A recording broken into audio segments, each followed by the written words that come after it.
கொண்டு போங்க. லெஃப்ட் அப்படி முன்னாடி வச்சுக்கோங்க.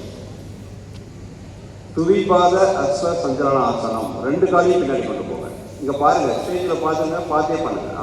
2 காலையும் பின்னாடி கொண்டு போங்க. தலையை நேராக வச்சுக்கோங்க. கையை பேலன்ஸ் பண்ணி நல்லா நேரம் நின்றுங்க. ஓகே. இப்போ அஷ்டாங்க நமஸ்காரம். அப்படியே தலையில் படுத்துக்கோங்க. உங்களுடைய நெத்தி, கால், வயிறு எல்லாம் தலையை டச் பண்ணியிருக்கணும். பெடக்ஸ் தூக்கிடணும். மார்பு லேசை தூக்கிக்கணும். தலை நெத்தி வந்து தரையில் இருக்கணும். அஷ்டாங்க நமஸ்காரம். புஜங்க ஆசனம். அப்படி மார்பு பகுதி வரைக்கும் மேலே தூக்க பார்க்கலாம். ஓகே. அதமுத்த சாவாசனம். அப்படி வி ஷேப்பில் வந்துடும் உடம்பு. நல்லா தலையை உடம்புல தூக்குங்க. காலும் கையும் மட்டும் தரையில் இருக்கணும். அதமுத்த சாவாசனம்.